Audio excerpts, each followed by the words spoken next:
gang violence and other kind of violence. Guess what? I could be at work, at school, in my car. I can still get shot by the police, but I can get shot anywhere. So it is what it is.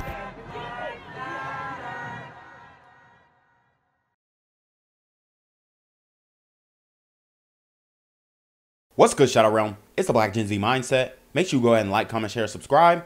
Let's get into the video. Mom says this all happened. Davion Henderson's mom says this all happened because a group of kids were upset they lost a pickup basketball game.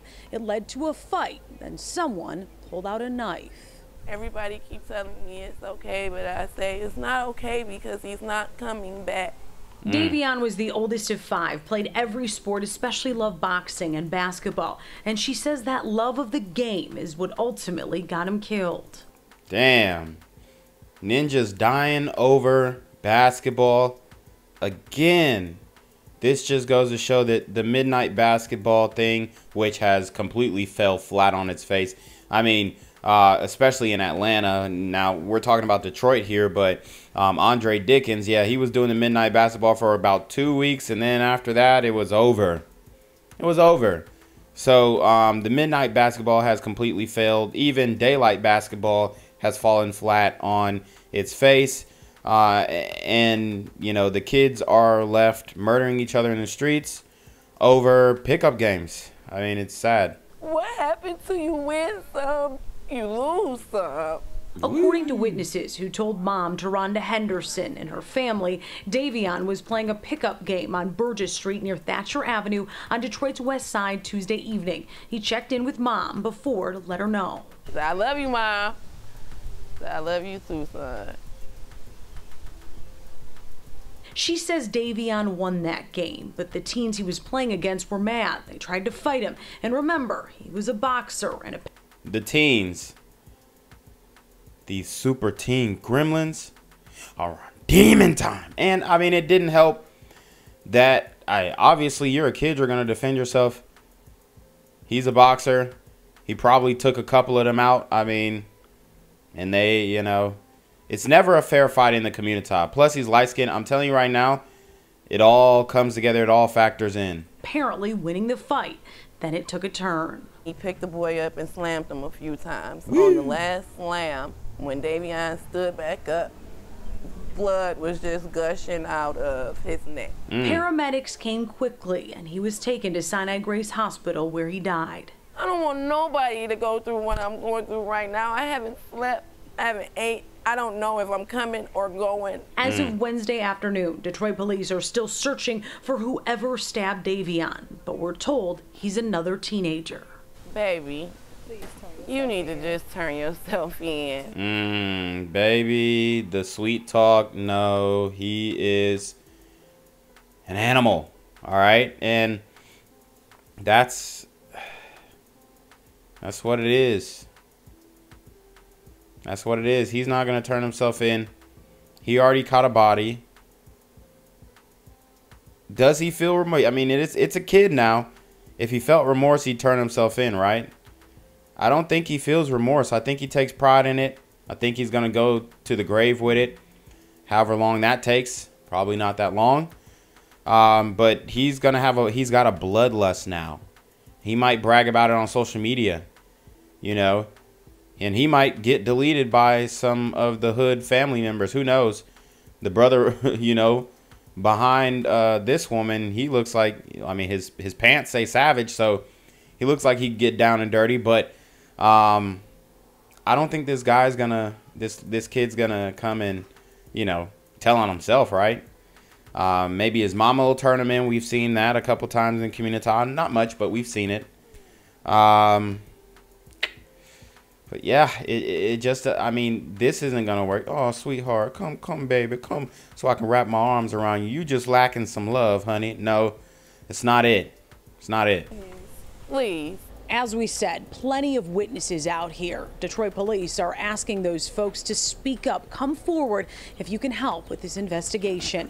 Reporting on Detroit's west side, Jessica Dupnack, Fox 2 News. Well, Southfield police are looking for answers in the mysterious death of a college student. 23-year-old Mia Canoe was somehow ejected from a car, but Was it an accident or intentional? No one called 911 until a stranger discovered her body. 7 Action News reporter Simon Shakett talked to her mother, who is desperate to know what led to this heartbreaking loss. Police say the body of a college student was found lying here along Providence Drive by a passerby. Now they're investigating the case as a homicide. She loved her church, and her church loved her back. She loved animals. She worked at a vet clinic. Too emotional to show her face on TV, Bianca Van Meter is mourning the loss of her 23-year-old daughter, Mia Kanu. Mia, a college senior at Tennessee State, was studying to become... Wow, and, you know, she is obviously very pretty, very beautiful.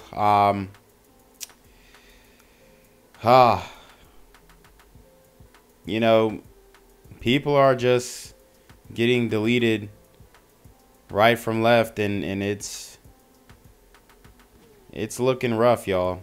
Become a veterinarian when she was home in Southfield for the summer and found dead on the morning of June 3rd. Southfield police say she was thrown from a car and found in front of Coach House Apartments. She was with her friends, and from my understanding, she was thrown out or fallen out of a vehicle. She was left there. A recent candlelight vigil brought together friends and loved ones praying for answers. Hold on, which friends? Because they said she was with friends. I mean, damn, these friends, they're really not your friends. I mean, were they men? Were they women?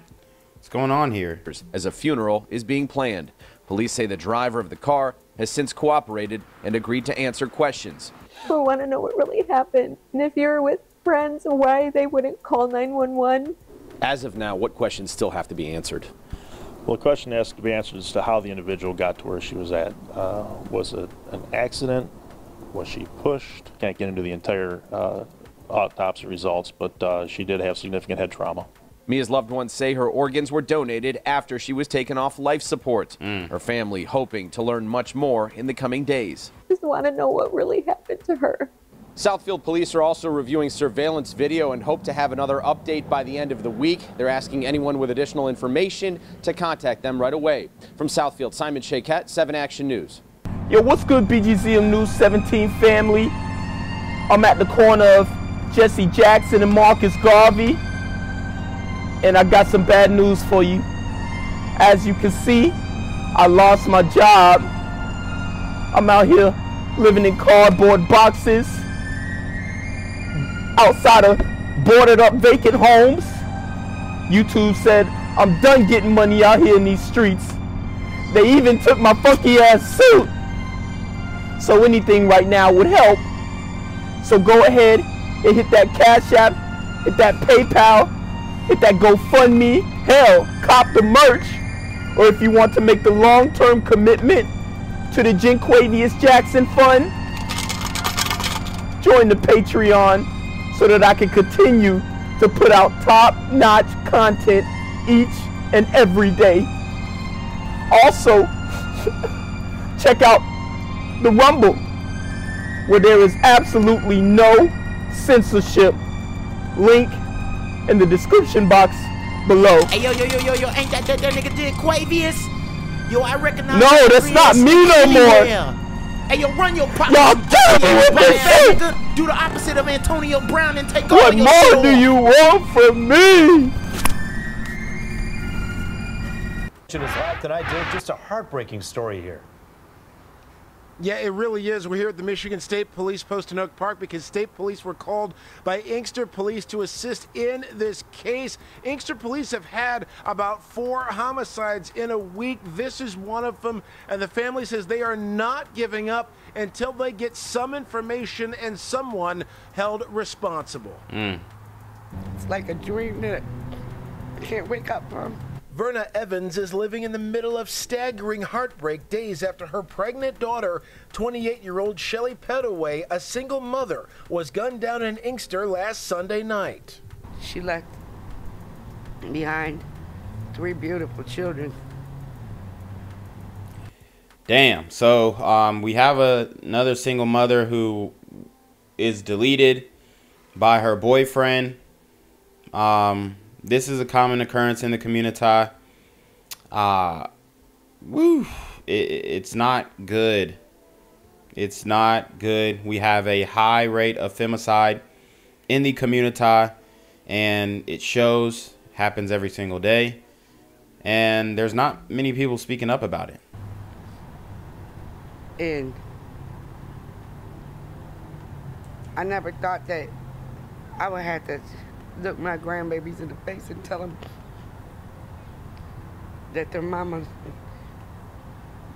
gone. And then they don't even believe it. They're asking me, Nana, when's my mama coming home? Yeah, very hard for the kids to grasp that concept. Losing a parent. But this is what I will say.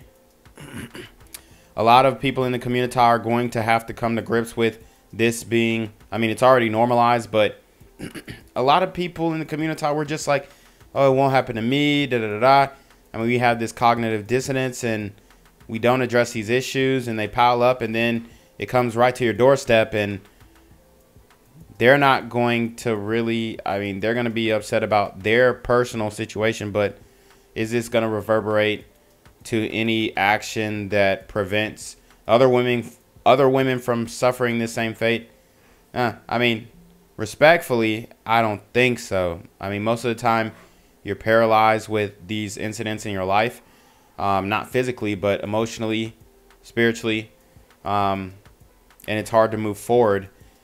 There are some people who do, though. Okay, we see a lot of these mothers coming together. Oh, mothers who lost sons or whatnot to gun violence. We see that. But that doesn't seem like it's really, you know, moving the needle either. And I don't know what to say. Family members say Shelly and her boyfriend went out for a date night but never returned. Wow, and we have another gorgeous woman getting deleted. I mean, these super gremlins are on demon time. State police sources say they were both found shot to death inside of a car parked in the area of Burns and Carlisle streets. Her mother says she does not know much more. I got woke up at 5 o'clock in the morning, 5:30. Oh, so I'm sorry, I misspoke. She wasn't killed by her boyfriend. Her and her boyfriend were deleted. So it's starting to make sense. I misheard it. But so this is what really is going on. She's with a Thug Max Alpha Simp. Guys, remember this term. Thug Maxed Alpha Simp. Thug Max Alpha Simp.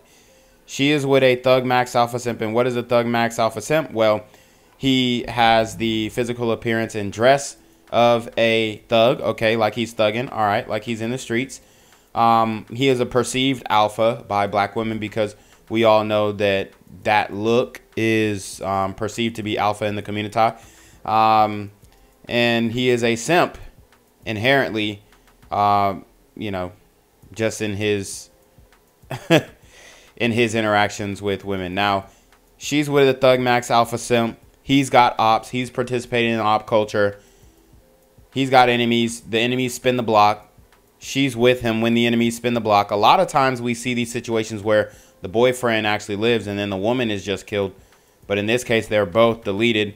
The ops have gone up too, and they are, you know, smoking a pack, dedicating it to their what they perceive as their victory. I'm not saying it's a victory. I'm saying this is how the ops perceive it because this is how things are run in the black community. And, you know, people are going to try and deny it. People are going to try and say, oh, well, you know, you're just taking this one example. Dude, I mean, I do stories every single day. I mean, I can't run out of stories. I try. I can't even keep up, okay? I can't keep up with them all. There's so many. And it's just unfortunate. But this is what is going down. This is what's going down in the community. Okay? So, her boyfriend was participating in op culture. He got spun on. Case closed. In the morning by my daughter's stepmom. And she said she needed me to step outside. When I stepped outside, I seen nothing but police. And I was like, what's going on? And he told me that they had a phone call that there was 2 people in the vehicle that are no longer with us. Mm. And he pulled out a phone and showed me a picture and said, I need you to see it. Tell me if this is your daughter. Damn. And I said, okay, so where are they at? And he said, ma'am, they were found deceased in the car. And I just broke down. She says there is no way this attack was random. They sent a message. I mean, obviously. And you hear her, she says they sent a message, guys. A lot of times, I'm not saying that she knows anything, but a lot of times these hood mamas, they be in the streets, they know what's going on, they're privy to the drama, they're privy to the beef. Look at Mama Duck. I'm not saying this is her. All I'm saying is that they know what's going on. They know that their daughter's dating a Thug Max Alpha Simp. As a matter of fact, he might even be bringing the bag home. But, you know. They overkilled him. It was multiple gunshot wounds to my baby. Police are not saying much about the case right now due to the sensitivity of the investigation, and they have their hands full. This was one of 4 murders in a week in the city. I need answers. And if the police is not going to get me those answers that I need, I'm going to get them on my own. Because I need answers. I'm going to be my baby's voice. I'm going to have my baby's back. And I'm going to represent my daughter. She don't have a voice no more. So I'm going to be that voice. In the meantime, she's focusing on caring for Shelly's little ones and preparing to say goodbye, but they need help. She put together this GoFundMe page for assistance. I need help with her children. All the money will go towards taking care of her babies and towards her funeral. And the mother says she believes the person who did it is someone that both of the victims trusted. If you have any information, give Inkster Police a call. We're live in Oak Park. Dave Kinchin, Fox 2 News. And Dave, I know you said police aren't saying much, but what about the family? I mean, have they heard anything since this hit about why this may have happened or maybe who may be behind it? I mean, a lot of times you start to hear things after the fact. Yeah, absolutely. We haven't heard that yet. That's not really clear. We've been trying to reach out to the family of the other victim. We haven't been able to reach them yet, but certainly I imagine they have a lot of questions themselves. No doubt about it. Sure, we certainly feel for them, and hopefully somebody will come forward and say something and help bring them some sort of justice. She was a very caring person. She was lovable. She was open. She was very open, and she was very giving. Her name was Andrika McIntosh. She was a year younger than me. I love my little sister. She was just, her heart was everything. It was after 7 o'clock Friday morning when Andrika was shot and killed in front of her home on Gunston near Connor on Detroit's east side. There was a 911 call that the incident was happening, that a woman was being chased up the street and being shot at. Damn, I mean, these brothers is just gunning their women down. Woo! Look, man, femicide is high. It's obvious that oh man, there's a certain demographic of black men, and all men, right? You know, but specifically, there's an overwhelming presence of femicide in the community, and you know, these brothers are not shy when it comes to deleting women that they once loved or you know, still love, but going through a divorce battle, and the woman is gunned down before the hearing. The officers made record time getting there. They were in the area. As they approached, they could hear gunshots. But they just couldn't get there in time. He was actually standing over her with the gun in his hand. They ordered him to drop his weapon. He did. They immediately took him into custody. The suspect, Andrika's soon-to-be ex-husband. We don't know exactly what led up to. So, can't really say. I mean, is this the guy who? Is this the guy? The suspect, Andrika's soon-to-be ex-husband. We don't know exactly what led up to it. We know that they were going through a divorce, and it was a very bitter divorce proceeding. In fact, they were scheduled to be in court less than 2 hours after he allegedly killed her. A mother of 7 children, Andrika's family trying to focus on how she lived rather than how she died. We would always go swimming. We love swimming. We love doing that. Metro Beach specifically. She just didn't deserve it. She was a good-hearted person. She loved everybody. On Detroit's east side, Camila Mary, Fox 2 News. Gang violence and other kind of violence. Guess what? I could be at work, at school, in my car, and I can still get shot by the police. But I can get shot anywhere. So it is what it is.